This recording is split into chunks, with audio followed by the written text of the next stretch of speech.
We are another chapter of the life of Riley, Liberty preparation. So we've gone through a few of the little basic things that we're going to try and put together at Liberty. No halter, no lead rope. And I've got to say, it's going pretty well. I know that might sound how it might sound to you, but I think it's going really well. He's got a good understanding. His understanding comes from the fundamentals that we've applied over the last 3 years, little bit by little bit here and there. So people will often ask me, when they see something that actually works out well, like an exercise working out well, yes, but what will you do if they do this or do that, if they pull back, if they rear, if they have this level of difficulty with it, what would you do? Well, if it was my horse, I'd prepare them in such a way that it was a smaller step to take to introduce that exercise, which is what I've done with him. I've got to a point where just moving into a more precise framework isn't that difficult for him. The leading exercises, all the things we've done on the ground have prepared him, and now we're just getting a little more precise about how we're doing it. Precise enough to where I hope to be able to take the halter and lead off and have a favourable outcome. And that favourable outcome doesn't necessarily mean that he doesn't leave, but part of the preparation is having an answer for if he does. Okay? So part of that answer is going to be a straight draw.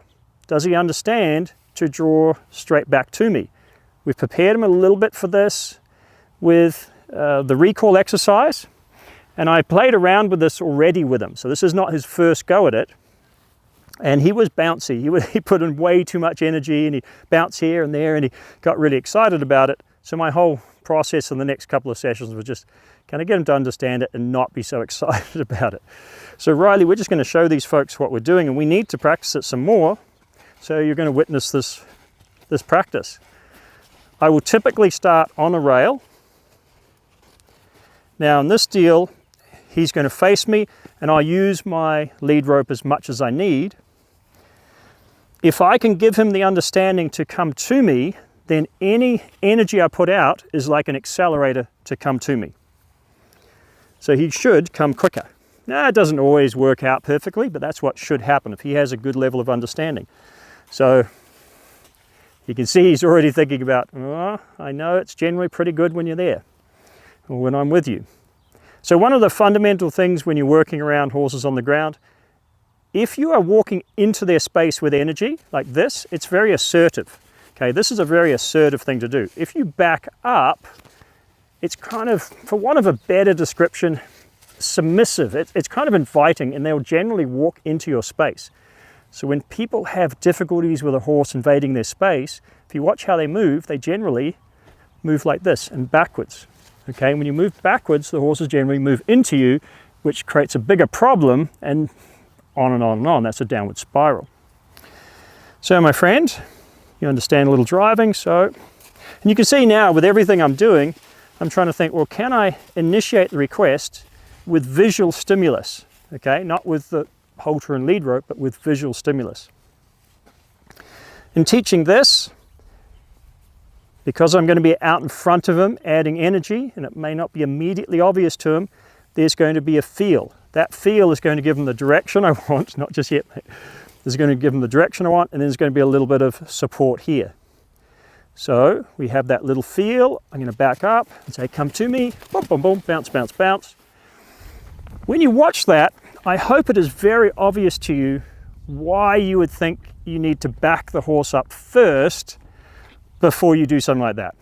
If you do not have the ability to back him out of your space and then you start bringing him in with a lot of energy, you might get the idea that this could go wrong for you. So the way I like to think about it is, if I'm going to bring him in at a walk, I need to be able to back him out at the same sort of energy he would put in the walk. Now, going backwards is a little more difficult for them. They're not going to get the same speed necessarily. But for a walk into my space, which is what he's doing, he's coming into my space here, I want him back out with the same level of energy in the backup. If I want to trot him towards me, which is obviously better, desirable, then I want to be able to put the same level of energy into his backup that would match that. When I get to a point where I want him cantering to me, I'm going to make sure I have the same level of energy in his backup so he can canter in and stop. So it's to me, not through me. Okay, my man. We're not very often told this, but being directly in front of a horse is one of the most dangerous places you could be.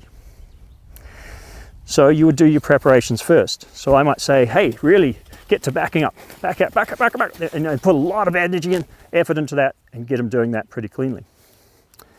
Before I think about adding a lot of effort from him to come to me. Now we're going to try this off the rail, so now we don't have the support of the rail. Let's see how we go. I'm going to back up first and then get a little feel and go, come on. Woohoo, yes. Good.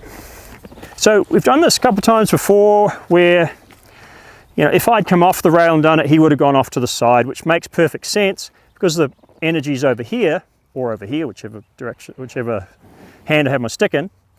But what it tells you is he's not fully understanding the purpose of the energy and they're just reacting a little bit from it, which is perfectly fine in the developmental process.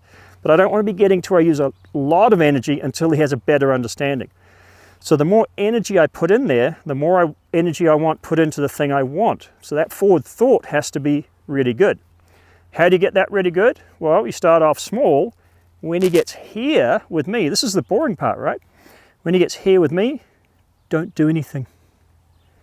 Just don't do anything. So we hang out. So he sees that, coming in, that was the answer. That shut everything down and we're doing well here if I can get to you. Now he's starting to understand this and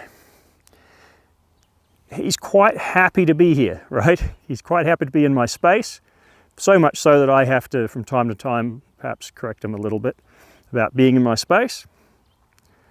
So I've got that draw, so it doesn't take as much, and you might even see when I put him out of my space, he starts looking like, geez, I really want to get in there, and he's really interested about coming in. So that is achieved by having this undemanding time, having the contrast of energies where being with you is actually a pretty good deal for them. All right, we're going to take it one step further today, Riley. I'm going to actually back you out and then bring you in. Now, we haven't done it in a flow before, but that's okay. I'm going to back you out and put a little energy in there. So I put energy to support that thought, and then guess what I'm going to do? Change the thought. Not bad, not bad. Okay, yeah, all right, yeah, all right, good man. So you see that energy, which is in front of his drive line, and you might think energy in front of the drive line is going to send him backwards or away from it, but in reality, a horse moves in the direction of their most prominent thought. So you create the thought, then you can add more stimulus and get more energy in the thought that you want. And you see him physically applying that thought. So that is the straight draw. And that's going to be something that's going to be important in a lot of the exercises we do at Liberty, piecing things together and having a lot of fun. So join us next time.